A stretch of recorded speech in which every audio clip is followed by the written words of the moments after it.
வே two tour நேயர்கள் அனைவருக்கும் வணக்கம். இன்றைக்கி இந்த காணொலி மூலமாக உங்கள் அனைவருக்கும் ஒரு புதுவிதமான அனுபவம் கிடைக்கும் அப்படின்னு நான் முழுமையாக நம்புகிறேன். ஆமாங்க, இது ஒரு ட்ராவல் வால்க். நம்ம லண்டன் ஈத்ரோவிலேருந்து பெங்களூர் போகிறோம். வர்ஜின் அட்லாண்டிக்கில் லண்டன்லேருந்து டெல்லி, தென் டெல்லியில் ஒரு 4 hours ஹால்ட், தென் அகெயின் டெல்லியிலேருந்து விஸ்தாரா மூலமாக பெங்களூர் போகிறோம். இது டெர்மினல் 3லேருந்து வர்ஜின் அட்லாண்டிக் கிளம்புது. வாங்க, என் கூட சேர்ந்து நீங்களும் ட்ராவல் பண்ணுங்கள். என்னோடய அனுபவங்கள் அண்டு நிறைய இன்ட்ரெஸ்டிங்கான விஷயங்கள்லாம் இருக்குது, நம்ம பார்க்கலாம். உள்ள போகலாமா?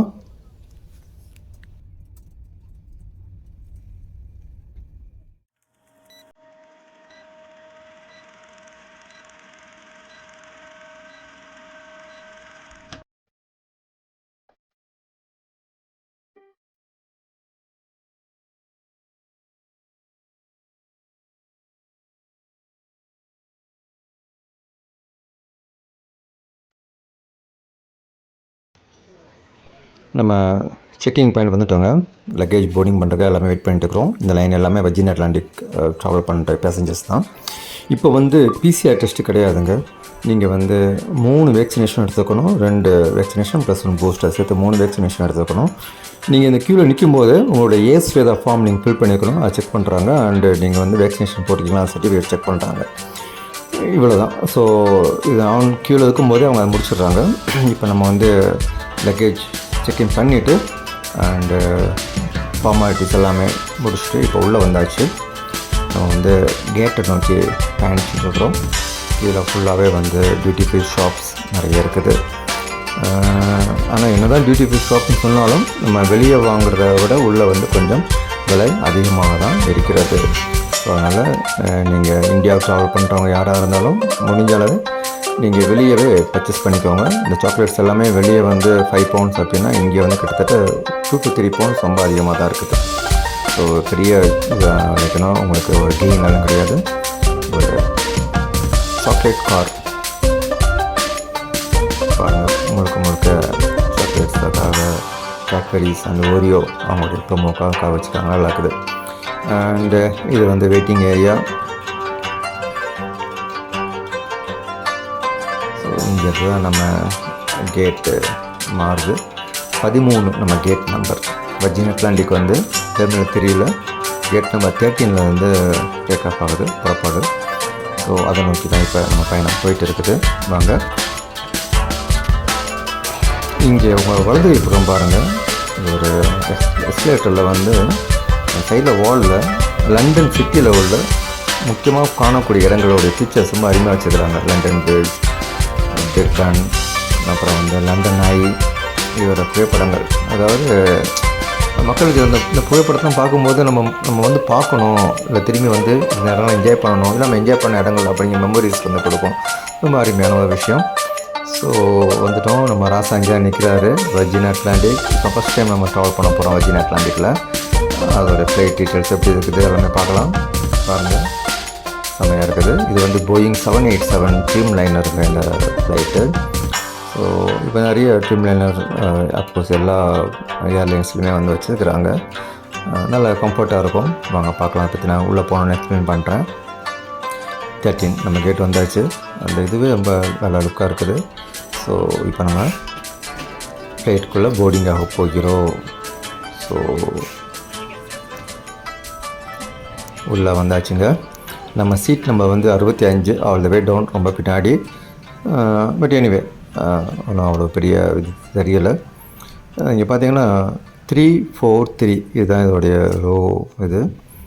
So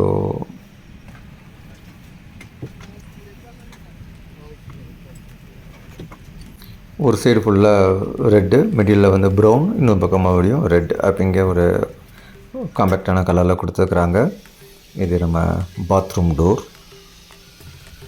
flight colour bathroom, rest room நல்லாயிருக்கு, காம்பேக்டாக இருக்குது. ரொம்ப நீட்டாக மெயின்டைன் பண்ணுறாங்க. அண்ட் தேவையான எல்லா விஷயங்களுமே அதில் இருக்குது. ஸோ ஓவரால் நல்லாவே இருக்குது.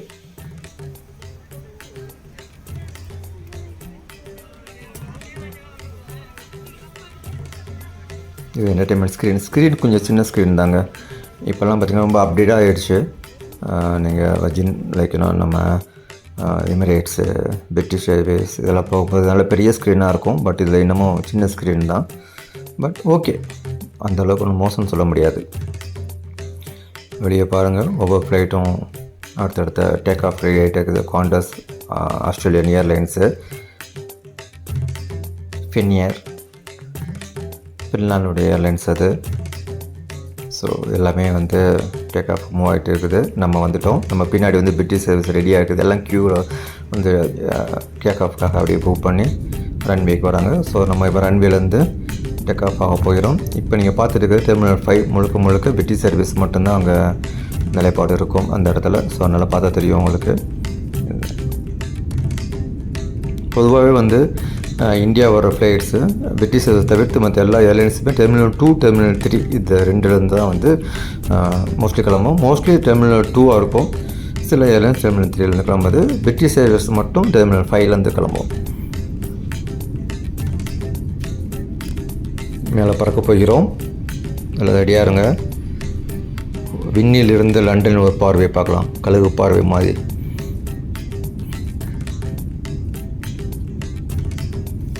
செமையாக இருக்குங்க பார்க்க. பாருங்கள், இந்த பாருங்கள் அந்த பில்டிங்ஸ் அது எல்லாமே வந்து ரொம்ப குட்டியாக தெரியும். அண்டு தூரத்தில் உங்களுக்கு ஒரு ஸ்டேடியம் காமிக்கிறேன். இங்கிலாந்தில் உள்ள பிரசித்தி பெற்ற ஃபேமஸான ஒரு ஃபுட்பால் ஸ்டேடியம், வெம்பிளி ஸ்டேடியம். தெரியுதுங்களா? அவங்க ஆர்ச் மாதிரி தெரியும்பாங்க. நான் மார்க் பண்ணி காமிக்கிறேன் உங்களுக்கு. இப்போ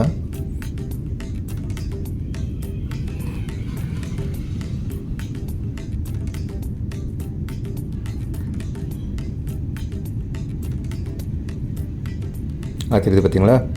அந்த ஆர்ச்சி மாதிரி இருக்கிறவங்க அதுதான் வந்து Wembley stadium, football stadium. World cup footballs ஆகட்டும், நிறைய ஃபுட்பால் மேட்சஸ் அங்கே நடக்கும். ரொம்ப ஃபேமஸான ஒரு ஸ்டேடியம். எனிவே நம்ம வானத்தில் அப்படியே பறக்க ஆரம்பிச்சிட்டோம். தனி அழகு தான் அந்த விமானத்தில் ஜன்னல் பக்கமாக உட்காந்து அப்படியே வெளியே இந்த ஒரு பூமியின் அழகை பார்க்குறது வந்து ஒரு வார்த்தையால் வர்ணிக்க முடியாது. அதை உணரணும், ஒரு தனி ஃபீல். அது அப்படியே இன்னும் மேலே போக போக வந்து அதோடைய அழகு வந்து இன்னும் பூமியின் அழகு வந்து வேறு மாதிரி இருக்குங்க.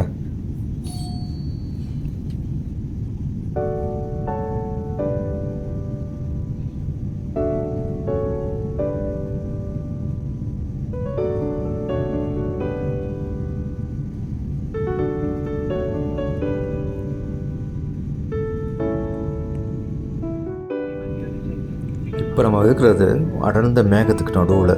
கொஞ்சம் வெயிட் பண்ணி பாருங்கள், மேகம் வளம் பாருங்கள். வாவ், அப்படியே பஞ்சு மாதிரி இருக்குது. அந்த மேகத்துக்குள்ளே விமானம் போகும்போதும் அப்பப்போ சில அந்த இடைவெளிகள் வரும்போதும் அந்த இடைவெளி வழியாக நம்ம வந்து அந்த பூமியின் அழகை பார்க்குறதும் விண்ணின் அழகை பார்க்குறதும் ஐயோ சான்ஸ் இல்லைங்க. நீங்களும் இந்த காணொளி மூலமாக உங்களுக்கு அந்த உணர்வு வரும் அப்படின்னு நம்புகிறேன். இந்த விண்டோவில் பார்த்தீங்கன்னா ஷட்டர் கிடையாது. இது வந்து லைக் இப்போ ரொம்ப சன்னியாக இருக்குன்னா நம்ம அந்த பட்டனை ப்ரெஸ் பண்ண அந்த விண்டோ கலர் மாறும். டார்க்காக மாறிச்சு பார்த்தீங்களா?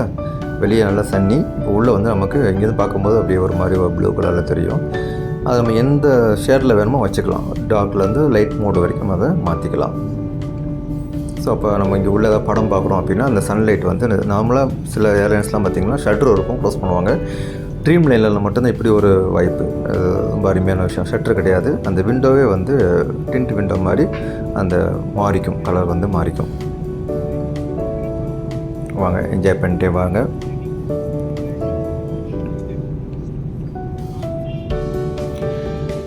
என்டர்டெய்னர் அஃப்கோர்ஸ் நம்ம தமிழ் படங்கள் எதுவுமே கிடையாதுங்க. இன்னும் சொல்லப்போனால் சவுத் இந்தியன் படங்களே கிடையாது. ஹிந்தி படங்கள் மட்டும்தான் இருக்குது. ஃபுட்டு வர்ஜின் அட்லாண்டிக்கில் சூப்பராக இருக்குது. எவ்ரி 2 ஹவர்ஸ்க்கு சர்வீஸ் பண்ணிகிட்டே இருக்கிறாங்கங்க. அன்பிலீவபிள். 9 மணி நேரம் ட்ராவல் பண்ணுறோம். எவ்ரி 2.5 ஹவர்ஸ்க்கு ஏதாவது ஒரு ஃபுட் சர்வீஸ் பண்ணிக்கிட்டே இருக்கிறாங்க. நீங்கள் கேட்குற எல்லா பீவரேஜஸும் சரி, லைக் ஃபுட்டும் சரி, ரொம்ப நல்லா இருக்குது. அது எந்த குறையுமே சொல்ல முடியாது. சீட்டும் நல்லா கம்ஃபர்டபுளாக இருக்குதுங்க. ரொம்ப கடைசி சீட்டு தான், பட் இருந்தாலும் பார்த்திங்கன்னா புஷ் ஷேராக இருக்கட்டும், அந்த லெக் ரூமாக இருக்கட்டும், எல்லாமே வந்து நல்லா கம்ஃபர்ட்டாகவே இருந்தது. இது அடுத்த மீல் வந்துச்சு, ஸ்நாக்ஸு சமோசா கொடுத்தாங்கன்னு நினைக்கிறேன். ரொம்ப நல்லாவே இருந்தது. என்ன என்டர்டெயின்மெண்ட் தான் கொஞ்சம் ட்ராபேக்கு. நம்ம சவுத் இந்தியன் மூவிஸ் ஏதாவது கொஞ்சம் ஆப்ஷன் வச்சுருந்துக்கலாம், நல்லா இருந்திருக்கும். பட் ஃப்ளைட் வந்து மோஸ்ட்லி வெர்ஜின் அட்லாண்டிக் வந்து 2 ஃப்ளைட் தான் கொடுக்குறாங்க, ஒன்று டெல்லி, இன்னொன்று மும்பை. ஸோ அதனால் ஹிந்தியோட நிப்பாட்டிக்கிட்டாங்க.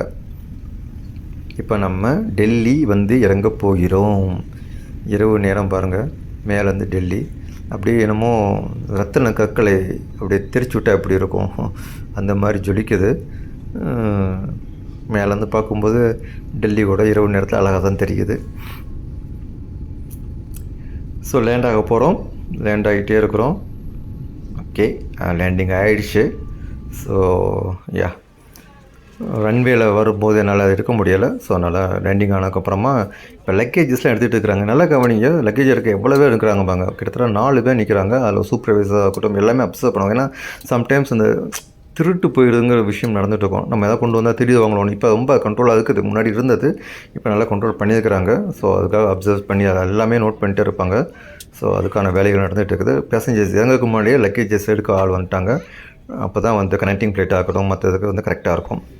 எனிவே இப்போ நம்ம வந்து வெளியே வந்துட்டு இருக்கிறோம். அந்த லைட் பாருங்களேன், அந்த இரவு நேரம் அந்த லைட்டோட நல்ல ஒரு ரம்மியமான ஒரு கலரில் கொடுத்துருப்பாங்க அந்த நைட் மோடுக்கு. இப்போ நம்ம டெல்லி இந்திரா காந்தி இன்டர்நேஷ்னல் ஏர்போர்ட்டுக்குள்ளே வந்துட்டோம், போயிட்டு இருக்கிறோம். இமிக்ரேஷன் நோக்கி போயிட்டு இருக்கிறோம். இது வந்து வர்ஜின் அட்லாண்டிக் அண்ட் விஸ்தாரா ரெண்டுமே டிஃப்ரெண்ட் ஏர்லைன்ஸ் அப்படிங்கிறனால நாங்கள் வந்து அந்த லக்கேஜை எடுத்துகிட்டு மறுபடியும் ரீசெக்இன் பண்ண வேண்டியிருந்தது. ஸோ அதுக்கான வேலைக்கு நான் போயிட்டு இருக்கிறேன். இதுதான் நீங்கள் பார்க்குறது தான் வந்து டெல்லி இமிக்ரேஷன் ஏரியா. இது வந்து நம்ம டொமெஸ்டிக் டெர்மினல் டெல்லியில் ரொம்ப பக்கம் தான். ஜஸ்ட் எல்லாம் எடுத்துகிட்டு வெளியே வந்து ஒரு ரைட் கட் பண்ணிங்கன்னா டொமெஸ்டிக் உள்ள என்ட்ரு ஆயிரும். ஸோ அந்த டொமெஸ்டிக்லாம் நின்றுட்டு இருக்கிறேன் நான். இது ஃபுல்லாக டொமெஸ்டிக் இது counters, check in area, drop off area. So நான் இப்போ லக்கேஜை ட்ராப் ஆஃப் பண்ணிவிட்டேன். ஸோ இப்போ நான் வந்து அடுத்து என்னோடய ஃப்ளைட்டுக்குன்னு ஒரு 3 hours டைம் இருக்குது. ஏர்லி மார்னிங் 6 o'clock தான் ஃப்ளைட்டு. நான் 2 o'clock வந்துவிட்டேன். எல்லாம் என்னோடய செக்இன் எல்லாம் முடிஞ்சு கிட்டத்தட்ட 1 hour எல்லாம் முடிஞ்சிச்சு. ஸோ 2 o'clock மேலே கிட்டத்தட்ட 4 hours I have to wait. அப்படியே போயிட்டு இருக்கிறேன். இங்கேயும் பார்த்திங்கன்னா ரொம்ப நீட்டாக வச்சுருக்குறாங்க. அண்டு அஃப்கோர்ஸ் அதே மாதிரி இந்த இதில் பார்த்திங்கன்னா கீழே ஃபுல்லாகவே வந்து ஷாப்பிங் இது. ஃபஸ்ட் ஃப்ளோரில் போயிட்டு இருக்கிறேன் நான். Full and full food court, ஒரு ஷாப்பிங் மால் இருக்க ஃபீல் தான் இருக்குது. ஒரு ஏர்போர்ட்டில் அந்த ஃபீல் மாதிரி இல்லை. டெல்லி நல்லா அழகாக நீங்கள் மெயின்டைன் பண்ணுறாங்க. ரொம்ப க்ளீனாக இருக்குது, ரொம்ப ஈஸி அக்சஸாக இருக்குது. ரொம்ப நம்ம டிஃபிகல்ட்லாம் ஒன்றுமே கிடையாது. நம்ம ஈஸியாக வந்து நம்ம எந்த கேட்டை வந்துக்கலாம். மெக்டொனால்ட், கேஎஃப்சிலேருந்து நம்ம ஊர் இட்லி சாம்பார் சாப்பிட்ற அளவுக்கு இங்கே எல்லா ஃபுட் கோர்ட்டில் எல்லா ரெஸ்டாரண்ட்ஸும் வச்சுருக்கிறாங்க. நைட் டைம் அப்படிங்கிறனால அவ்வளோ ஃப்ளைட்ஸ் இல்லை. ஸோ கொஞ்சம் குவைட்டாக இருக்குது. இது ஒரு கர்நாடிக் ரெஸ்டாரண்ட்டுங்க. இங்கே தான் நான் வந்து ஒரு டிஃபன் சாப்பிட்டேன், ரொம்ப அருமையாக இருந்தது. நீங்கள் ட்ரை பண்ணலாம் இங்கே வரும்போது. கர்நாடிக் கேஃபே. யா, ப்ரைஸ் கொஞ்சம் இப்படி தான் இருக்குது. பட் ஆனால் குவாலிட்டி வைஸ் அந்த ப்ரைஸுக்கு ஏற்ற மாதிரி நல்லாவே இருக்குது. ஸோ இதுதான் அந்த ரெஸ்டாரண்ட் பாருங்கள். 2 இட்லி, வடை, காஃபி எவ்வளோ ஆச்சுன்னா கிட்டத்தட்ட 400 rupees ஆச்சு. ஸோ பட் ஓகே, எதாவது சொல்கிறேன் இல்லையா, அவங்க வந்து டாலரில் தான் கவுண்ட் பண்ணிக்கிறாங்க எல்லாமே. ஸோ வடை இல்லைங்க, 2 இட்லி தான் கரெக்டு. 2 இட்லி ஒரு இதுவுமே 400 rupees. பட் ஓகே, நல்லா இருந்ததுங்க நிஜமாகவே. சஃபிஷியண்ட்டாக இருந்தது, நல்ல பெரிய சைஸாக இருந்துச்சு இட்லி எல்லாமே. இதுதான் அந்த கர்நாடிக் கேஃபே. நீங்கள் வந்தீங்கன்னா ட்ரை பண்ணுங்கள். கீழே ஃபுல்லாகவே வந்து ஷாப்பிங், மேலே எல்லாமே வந்து ஃபுட் கோர்ட்டு. ஸோ அந்த மாதிரி நல்லா டிவைட் பண்ணி வச்சுருக்குறாங்க. ஸோ நம்ம வந்து அந்த அங்கங்கே அலையணும் அவசியம் இல்லை. உங்களுக்கு என்ன டைப் ஆஃப் ஃபுட் வேணாலும் கிடைக்குது. சைனீஸ்லேருந்து, இந்தியன்லேருந்து, மெக்டி வரைக்கும் எல்லாமே நல்லா இருக்குது. ஓகே, இப்போ நம்ம வந்து ஃப்ளைட்டை நோக்கி போயிட்டுருக்கோம். டைம் ஆகிடுச்சு. ஆல்மோஸ்ட் மார்னிங் 5 o'clock ஆக போகுது. 6 o'clock ஆக போகுது. ஸோ செக்இன் பண்ணுறதுக்காக போயிட்டு இருக்கிறோம்.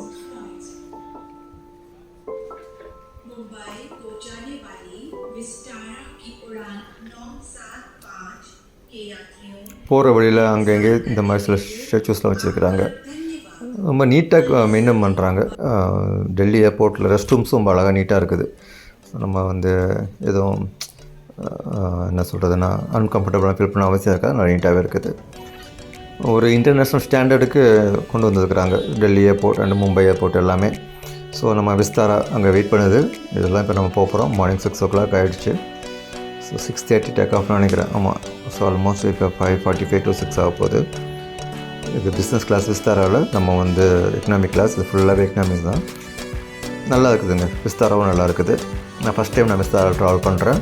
சர்வீஸ் நல்லாவே இருக்குது, ஃபுட்டு நல்லா இருக்குது, என்டர்டெயின்மெண்ட் கிடையாது, ஸ்க்ரீன் கிடையாது, பட் ஓகே 2.5 ஹவர்ஸ் தானே. ஸோ இப்போ நம்ம வந்து பெங்களூர் வந்தாச்சு. லக்கேஜ் கிளைம் பண்ணணும். லக்கேஜ் கிளைமுக்கு வெயிட் பண்ணிட்டு இருக்கிறேன்.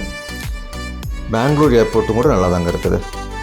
சென்னை ஏர்போர்ட்டில் தான் கொஞ்சம் கேர்ஃபுல்லாக போகணும், எப்போ தலைமையில் எது வரும்னு தெரியாது. ஆனால் பெங்களூர் ஏர்போர்ட் நல்லா இருக்குது. பெங்களூர் ஊரும் கூட பரவாயில்லைங்க, சென்னையை கம்பேர் பண்ணும்போது தே ஸ்டில் லைக் எவ்வளோ மரங்கள் வெட்டினாலும் அந்தளவுக்கு மரம் வச்சு நடத்திக்கிட்டே இருக்கிறாங்க. அதுதான் முக்கியமான விஷயம். கன்வெர்ட்டர் நம்ம பெட்டி வந்தாச்சு. ஸோ இப்போ நம்ம வெளியே போகிறோம். வெளியே வந்துட்டோம். அங்கே காரில் ஆரம்பித்து இங்கே காரில் வந்து முடியுது. பாருங்கள் எப்படி இருக்குன்னு. அங்கேக்கும் இங்கேக்கும் சில வித்தியாசங்கள் உங்களுக்கு பிடிச்சிருக்கும்னு நினைக்கிறேன். பார்த்து மகிழ்ந்தமைக்கு மிக்க நன்றி.